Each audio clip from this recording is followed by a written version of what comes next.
কালকে যেভাবে নাগরাকাটাতে ঘটনা ঘটেছে, এখনো পর্যন্ত একজনও গ্রেপ্তার করা হয়নি। এটা অত্যন্ত বেদনার। আমি এফআইআর হয়েছে কাল রাতে, এফআইআর কপি ইত্যাদি ব্যবস্থা নিচ্ছি এবং প্রয়োজন হলে আগামীকাল কলকাতা হাইকোর্টের ভ্যাকেশন বেঞ্চে আমরা যদি আজ বিকেলের মধ্যে অ্যারেস্ট না হয়, কারা করেছে ভিডিওতে খুব পরিষ্কারভাবে দেখা যাচ্ছে, আমরা তার বিরুদ্ধে কিন্তু ব্যবস্থা নেব। মুখ্যমন্ত্রী যাবেন, অসুবিধা কি? মুখ্যমন্ত্রী তার মতো করবেন। আমাদের প্রোগ্রামের সঙ্গে মুখ্যমন্ত্রীর প্রোগ্রামের কোনো ব্যাপার নেই। ওনার প্রোগ্রাম আলাদা জায়গায়, যেখানে ব্রিজ ভেঙেছে, যেখানে গতকাল গভর্নর গেছিল, শুনেছি ওখানে যাচ্ছে। উনি যাবেন, তা এটা তো সবাই মিলে করতে হবে। এই তো ঝান্ডা নিয়ে কেউ যাবে না। এটা নিয়ে কেন খগেন মুর্মু আর শঙ্কর ঘোষকে মারা হলো, বাধা দেওয়া হলো, এর কারণই তো আমি খুঁজে পাচ্ছি না। এই সময় তো সবাই যাবেন, পাশাপাশি দাঁড়িয়েও মানুষের পাশে দাঁড়ানো যায়। এই কালকের ঘটনাটা ওনারা কেন ঘটালেন এবং ঘটানোর পরে যেভাবে ওনাদের মুখপাত্র জাস্টিফাইড করছেন এবং পুলিশ মন্ত্রী যেভাবে কন্ডেম না করে দোষীদের গ্রেপ্তারের নির্দেশ পুলিশকে না দিয়ে উল্টো দিকে বলছেন যে এমন না হওয়াই ভালো ছিল, সবাই মিলে করা উচিত ছিল ইত্যাদি ছিল। ঘটনাটাকে উনি যদি সঙ্গে সঙ্গে গ্রেপ্তার করতেন এবং নিন্দা করতেন, তাহলে তো মুখ্যমন্ত্রী তার রাজধর্মটা পালন করতে পারতেন।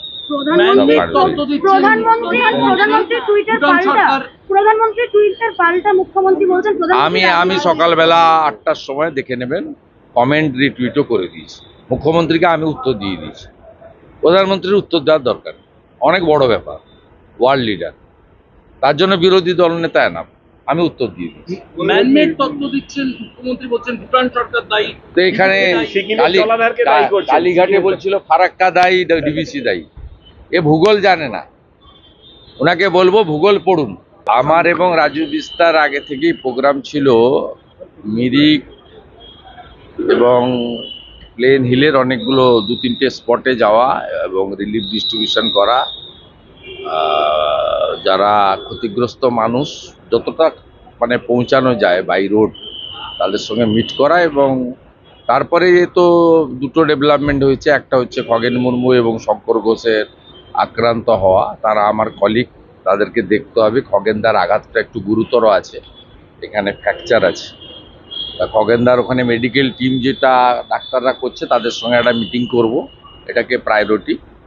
ওনাকে দেখতে আজকে ত্রিপুরার প্রাক্তন মুখ্যমন্ত্রী বিপ্লব দেবও আসছেন।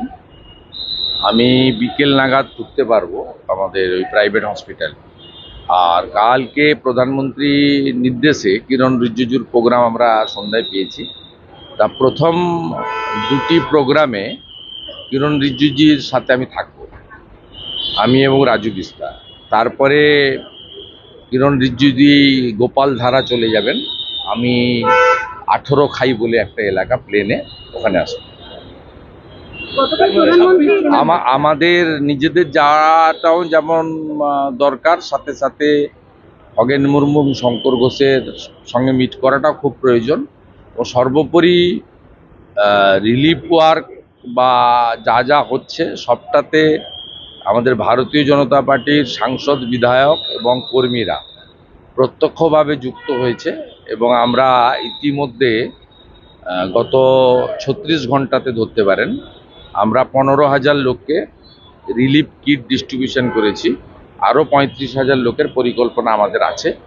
আমাদের 8 জন বিধায়ক 21টা ফুড ক্যাম্প চালাচ্ছে প্রত্যেকটা অ্যাসেম্বলিতে। এর সঙ্গে সরকারকে কোঅপারেশন করা আমাদের কর্তব্য। কিন্তু আমি সবচেয়ে বেশি ধন্যবাদ দেব আর্মি এবং এনডিআরএফকে। তারা না থাকলে মৃত্যুর সংখ্যা অনেক বাড়ত। 30 ক্রস করে গেছে। আমার মনে হয় নিখোঁজ আরও অনেকে আছেন। সেই নিখোঁজদেরকেও নিখোঁজদেরও আমরা ব্যাপারে চিন্তিত আছি। আর সাথে সাথে মাননীয় প্রধানমন্ত্রী 2.5 লক্ষ টাকা তার প্রধানমন্ত্রী পিএম রিলিফ ফান্ড থেকে ডিক্লেয়ার করেছেন নিহতদের পরিবারের জন্য এবং 50,000 টাকা করে আহতদের জন্য। রাজ্য সরকারের পক্ষ থেকেও 5 লক্ষ টাকা ক্ষতিপূরণের চেক মুখ্যমন্ত্রী দিয়েছেন। আমরা সাংসদ, বিধায়ক, বিজেপি যারা আছি আমরাও একটা আলোচনা করেছি, সিদ্ধান্ত নিয়েছি আমরাও নর্থ বেঙ্গলে যারা মারা গেছেন তাদেরকে আমরা অর্থ সাহায্য করব এবং আমরা নিজেদের যে ভাতা বেতন আছে আমরা সেটাকে কালেক্ট করছি বিজেপির এমএলএ এমপিরা আমরা সেটাও আমরা যে কজন আইডেন্টিফাই হয়েছে এখন অব্দি 23 জন আইডেন্টিফাই হয়েছে। তা আমরা প্রত্যেক কেসের সংখ্যা যাই হোক 30 হোক 35 হোক যেখানে গিয়ে আমরা চাই না যে সংখ্যা বাড়ুক, প্রে টু গড আমরা এটা করব। এটা আমাদের মানবিক কর্তব্য আর এখানে সবাই মিলেমিশে কাজ করা উচিত। কিন্তু কালকে যেভাবে নাগরাকাটাতে ঘটনা ঘটেছে এখনো পর্যন্ত একজনও গ্রেপ্তার করা হয়নি, এটা অত্যন্ত বেদনার।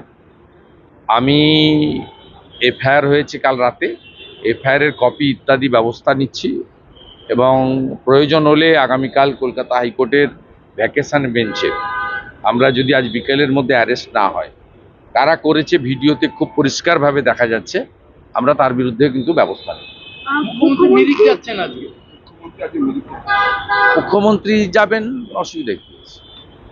মুখ্যমন্ত্রী তার মতো করবেন, আমাদের প্রোগ্রামের সঙ্গে মুখ্যমন্ত্রীর প্রোগ্রামের কোনো ব্যাপার নেই। ওনার প্রোগ্রাম আলাদা জায়গায়, যেখানে ব্রিজ ভেঙেছে, যেখানে গতকাল গভর্নর গেছিল, শুনেছি ওখানে যাচ্ছে। উনি যাবেন, তা এটা তো সবাই মিলে করতে হবে।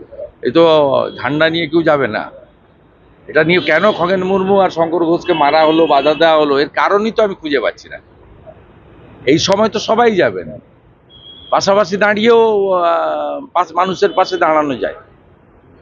এই কালকের ঘটনাটা ওনারা কেন ঘটালেন এবং ঘটানোর পরে যেভাবে ওনাদের মুখপাত্র জাস্টিফাইড করছেন এবং পুলিশ মন্ত্রী যেভাবে কন্ডেম না করে দোষীদের গ্রেপ্তারের নির্দেশ পুলিশকে না দিয়ে উল্টো দিকে বলছেন যে এমন না হওয়াই ভালো ছিল, সবাই মিলে করা উচিত ছিল ইত্যাদি ছিল। ঘটনাটাকে উনি যদি সঙ্গে সঙ্গে গ্রেপ্তার করতেন এবং নিন্দা করতেন তাহলে তো মুখ্যমন্ত্রী তার রাজধর্মটা পালন করতে পারতেন।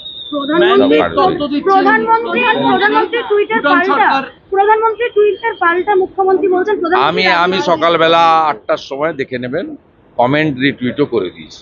মুখ্যমন্ত্রীকে আমি উত্তর দিয়ে দিয়েছি, প্রধানমন্ত্রীর উত্তর দেওয়ার দরকার, অনেক বড় ব্যাপার, ওয়ার্ল্ড লিডার, তার জন্য বিরোধী দল নেতা এনাম, আমি উত্তর দিয়ে দিচ্ছি।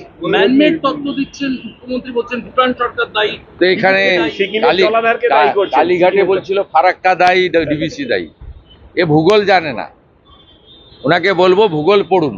আমার এবং রাজু বিস্তার আগে থেকেই প্রোগ্রাম ছিল মিরিক এবং প্লেন হিলের অনেকগুলো 2-3টে স্পটে যাওয়া এবং রিলিফ ডিস্ট্রিবিউশন করা, যারা ক্ষতিগ্রস্ত মানুষ যতটা মানে পৌঁছানো যায় বাই রোড তাদের সঙ্গে মিট করা। এবং তারপরে তো দুটো ডেভেলপমেন্ট হয়েছে, একটা হচ্ছে খগেন মুর্মু এবং শঙ্কর ঘোষের আক্রান্ত হওয়া, তারা আমার কলিগ, তাদেরকে দেখতে হবে। খগেনদার আঘাতটা একটু গুরুতর আছে,